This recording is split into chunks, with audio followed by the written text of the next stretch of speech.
Hi everyone, welcome to the Monday edition of Source 16 News. I'm Eddie Owen. Thanks for joining us. A bush hogging accident on Antioch Road in Christian County this morning claimed the life of a Hopkinsville man. 69-year-old James Edward Morris of Antioch Road was pronounced dead on the scene of the accident that occurred in the 5600 block of Antioch Road, according to Christian County Sheriff's Department spokesman Chris Miller.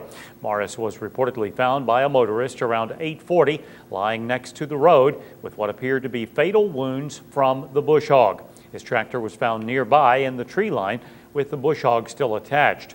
Based on what was found at the scene, police say that it appeared Morris lost control of the tractor at some point and fell off and was fatally wounded by bush hog equipment.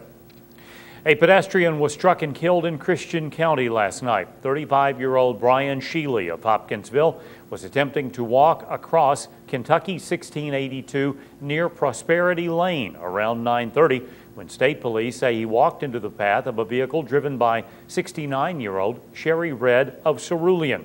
Sheely was pronounced dead on the scene by Christian County Deputy Coroner Mike Stokes. A Graves County man was killed in a two-vehicle wreck in Carlisle County Saturday. Authorities report 84-year-old Basil Teams of Fancy Farm was trying to make a left turn on Kentucky 80 West at the intersection of Carico Road when his car was hit by a truck driven by Brian Fernandez of Arlington. After Teams was extricated from his vehicle, he was taken to Western Baptist Hospital, where he was pronounced dead by the McCracken County coroner. Fernandez and his passenger were not injured in that collision. Well, the Fort Campbell community is mourning the death of another Fort Campbell soldier. 27-year-old Sergeant Jeremy Summers of Mount Olivet, Kentucky, was killed Thursday, July 14th, after his unit was attacked by small arms fire in Afghanistan. Summers was a fire support specialist assigned to Headquarters and Headquarters Company, 4th Brigade Combat Team. He joined the Army in March 2005 and arrived at Fort Campbell in August of 2009. A Trigg County man wanted for a 2002 murder turned himself in to Kentucky State Police this morning. Around 8:30, State Police report 39-year-old Claude Russell of Cadiz came to the Trigg County Courthouse where he turned himself in to detectives. Russell was wanted in connection with the June 24, 2002 murder of Chantel Humphreys, who was found shot to death in a field near Wallonia Road off Bearfield Road in Trigg County. After nearly 10 years, a state police detective presented the case last week to the Trigg County Grand Jury, which returned an indictment for murder. This was the second time Russell has been charged and arrested in connection with the murder. He was taken into custody in November 2002, but the prosecutor said there was not enough evidence and a judge dismissed the case. Russell was arrested today and charged with capital murder. He was lodged in the Christian County Jail on a $500,000 cash bond. An Article 32 hearing scheduled in the double premeditated murder case of a Fort Campbell soldier has been delayed.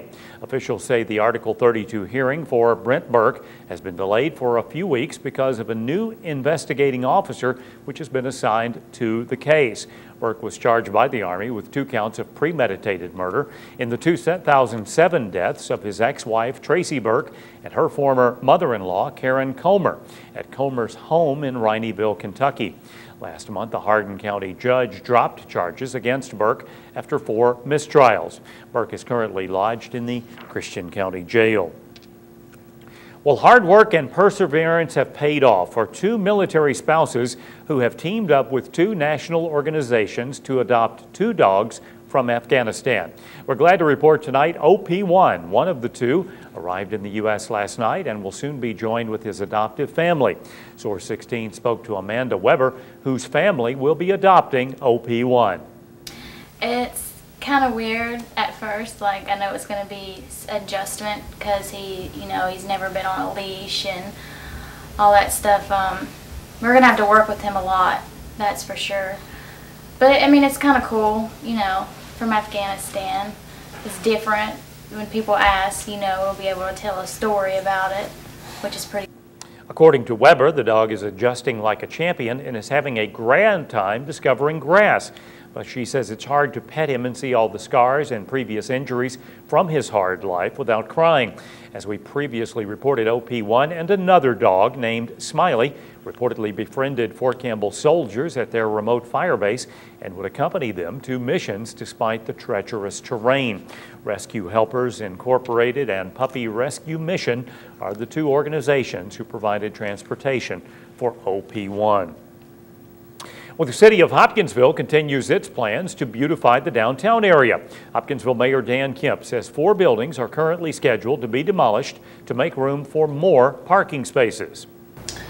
Well, we're always trying to make improvements to our city, and unfortunately sometimes making an improvement requires us to demolish an old building that's not salvageable and does not have any historic significance.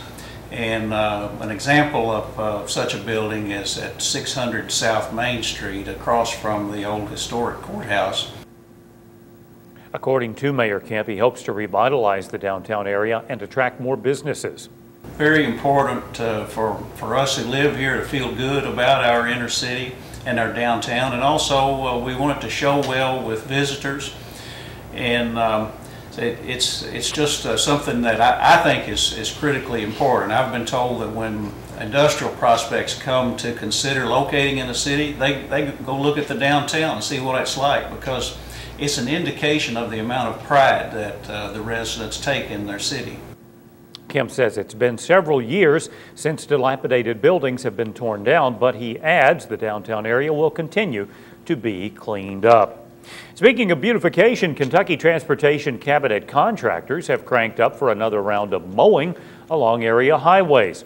Motorists should be alert for mowing crews along major routes such as Interstate 24, the Western Kentucky Purchase, Pennyrile, and Audubon Parkways, and U.S. highways. Several crews started work last week, and others are heading out along various highways at various locations this week.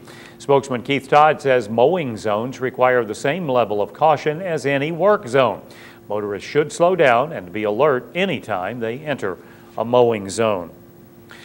A Callaway County man and a Tennessee man were arrested for trafficking meth over the weekend. A joint drug investigation by state police, Pennyrile Narcotics Task Force, Murray Police Department, and DEA netted the arrest of Howard Garland of Murray and Andrew Griffin of Puryear, Tennessee. The two men were arrested after a traffic stop Saturday that led to a large amount of methamphetamine being recovered with a street value of $15,000. When a search warrant was obtained for Garland's residence in Callaway County, police say additional amounts of meth and drug paraphernalia were seized. Garland is charged with 3 counts of trafficking in a controlled substance, meth, and possession of drug paraphernalia. Griffin is charged with trafficking in a controlled substance, meth, over 2 grams. Both men were lodged in the Christian County Jail. Well, a wreck in the Kmart parking lot over the weekend involving a motorcycle and a car injured a Hopkinsville man. Hopkinsville police report 50-year-old Monzel Gray was transported by ambulance to Jenny Stewart Medical Center after his motorcycle was hit in the parking lot by a vehicle driven by 27-year-old Shatonia Casey of Hopkinsville. Gray told police the car came flying out of nowhere and hit him. Casey stated to officers that she had just dropped a friend off at Kentucky Fried Chicken and was cutting across the parking lot heading toward VFW Lane when she collided with the motorcycle. Former 101st Airborne Division Commander General David Petraeus today relinquished his command of American and coalition forces in Afghanistan. Petraeus handed over his command to General John Allen, who will now be responsible for the 10-year counterinsurgency plan in the war-torn region. During his farewell speech, Petraeus said, despite the tremendous progress that has been made in Afghanistan, there is still more work to do. Meanwhile, Fort Campbell's Major General John Campbell will be officially relinquishing his command of the 101st Airborne Division to Major General James McConville on Friday, August 12th at the Post Parade Field. Here's some other stories making news across the state today. A northern Kentucky toddler is dead after apparently drowning in a pool yesterday afternoon. Rescue crews were called to a home in Hebron Sunday afternoon when family members found the 2-year-old child unresponsive in the water. That according to the Kentucky Inquirer. Fire officials say the family tried to resuscitate the boy before calling 911, but were unsuccessful. Emergency crews transported the toddler to the hospital where he was pronounced dead. Here's a look at some upcoming chamber events brought to you by the Hopkinsville Christian County Community Vision Plan. Thursday evening, BB&T, located at 1002 South Virginia Street, will host the Leadership Hopkinsville After Hours Kickoff event from 5 until 6:30. For more information, contact the Chamber. One of the Chamber's newest members, 360 Computers, will host a ribbon cutting Wednesday morning, July 27th at 11:30 at 800 South Main Street, downtown Hopkinsville. Parking is available in the Virginia Street parking lot behind the building. Pennyroyal Rural Electric will host an open house ribbon cutting at their new operations center on Thursday, July 28th at 2000 Harrison Street in Hopkinsville. The open house will be at 4:30 p.m., the ribbon cutting at 5:15. The Western Kentucky Regional Blood Center will host a 3-day blood drive beginning Tuesday, July 26th. That'll go through Thursday, July 28th, 10 a.m. to 6 p.m. daily at Bradford Square Mall. For more information, contact the Blood Center at 270-885-0728. And a teacher appreciation breakfast and staff appreciation luncheon will be held Monday, August 8th, presented by Murray State University. A highlight of each event will be a video featuring nominees for the Teacher Staff of the Year Awards. For more information or to sponsor a table, contact Cammie Evans at the Chamber, 270-885-9096. These Chamber events brought to you by the Hopkinsville Christian County Vision Plan.